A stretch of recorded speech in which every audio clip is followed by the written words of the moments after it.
y'all. Welcome to Random Gleanings. Hope you had a great Memorial Day weekend, and thank you to those who gave their lives in service to our country. Absolutely. Thanks to them and the families that were left behind. There's no doubt.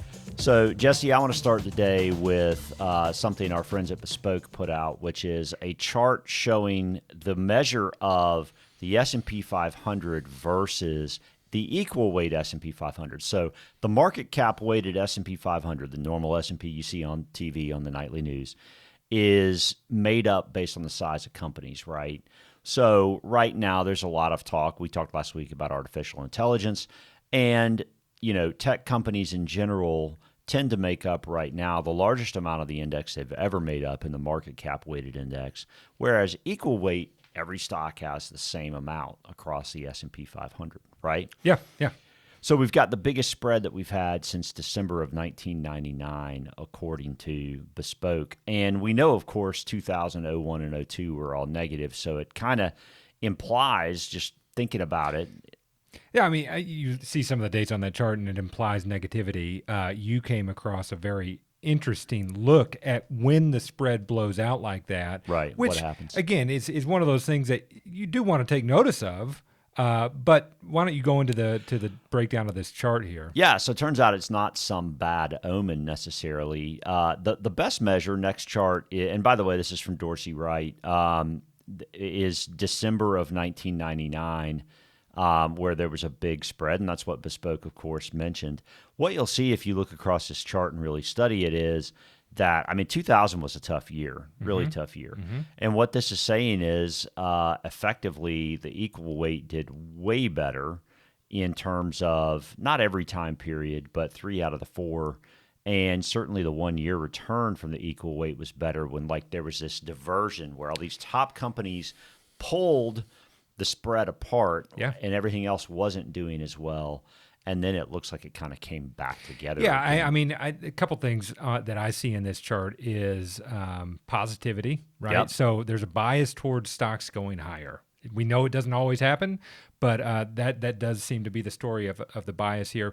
But then two, it tells a little bit of that reversion to the mean story, right? Yeah. In that, when things blow out like they have right now or have in the past, the likelihood is things kind of come back together again, right? And that's evidenced in this chart.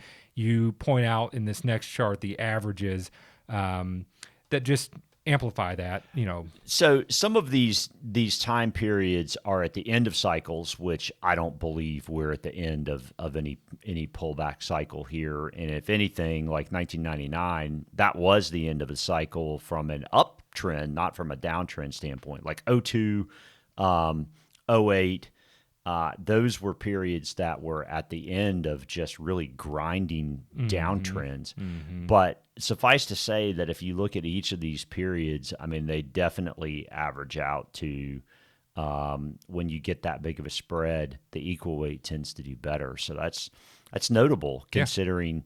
The spread didn't blow out that much towards the beginning of 2021, but I believe we were talking about how those top companies had outperformed tremendously, right? And then it was the equal weight that did a better job through 22, right? So we've seen it happen a couple times, and we just happen to be at one of those larger spread inflection points. But the chart says hey, equal weight historically has done pretty well from that kind of spread, which I think is interesting. Absolutely, it's definitely a random gleaning. Okay, next subject. So at the end of the week last week, we got the core personal consumption expenditures information, and I thought it was important that we make sure we talk about the fact that you're going to hear some conflicting information from the media. I saw it today, as a matter of fact. I saw a headline. CPI has dropped for 10 straight months from 9.06% down to the present at 4.9. That sounds really good. It sounds like we're whipping inflation, right? Mm-hmm. Take a look at the Fed's measure in orange here.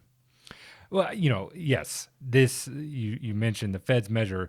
They would say that they're paying attention to all of it, but at the same time, they have explicitly said it is their preferred measure in gauging inflation.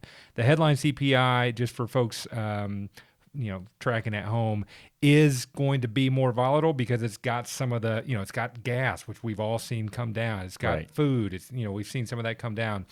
PCE is more services. PC is going to be more services, which is representative more of the U.S. economy. Yeah, it's 86% of the U.S. economy, while manufacturing is 14%. That's right, and so I think that is a large part of why the Fed says, well, this is what we most need to pay attention to. So November of 21 was the first time we saw like the big newspaper highest inflation in 40 years headlines. And at that point, PCE was 4.82%. And now this last month, it was 4.7.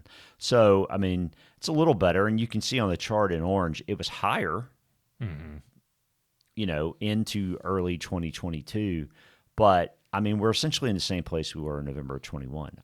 That implies to me there's more work to do from the Fed. Well, the concerning part, I think, for some is that it did tick up a little bit. Yes, month over month. And not to say that that's going to persist in the manner that it did over the last year, but it is a warning sign that, they have not. They haven't whipped inflation yet. That's right. They have not slayed the dragon. That's right.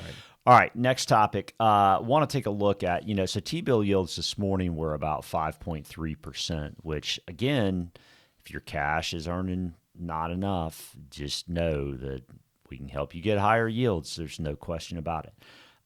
From an earnings yield standpoint, earnings yield is earnings per share divided by stock price per share, and this is worth paying attention to as we go into the next chart. This is a chart, this comes from Ned Davis Research, of when the earnings yield for the S&P 500 minus the T-bill, which is currently 5.3%, is, where it is, right? Mm-hmm. Tell us about it, Jesse. Well, it says it right there on that chart in regards to, when stocks have a better earnings yield than bonds or the T-bill. Stocks work. Stocks do well. Yeah. And when the T-bill is, when stocks aren't yielding as much as the T-bill is yielding, what's that? The gain per annum is negative 6.6%, and that's 17% of the time from 1969 until now. If nothing else, and it's currently negative 0.94. Right. So it is negative right now. Beyond that negative 0.5, which the chart pulls out. Which at least should provide for some caution in regards to the oddity of this market right now. Yeah, and this is through May 19th, by the way, this chart. So finally, we took a look at Fed funds futures after the PCE data came out, and, about a month ago, we were expecting what? 3 rate cuts? Rate cuts, before the end of the year. Yeah, not anymore. Now we're looking at 1 rate cut by the end of the year, and that's after they take it up another quarter point in June. Now the market believes they're going to take it up a quarter, even though, 2 weeks ago, heck, a week ago. Yeah. Oh, the Fed's done. Last week we were talking about how this was saying the Fed's done.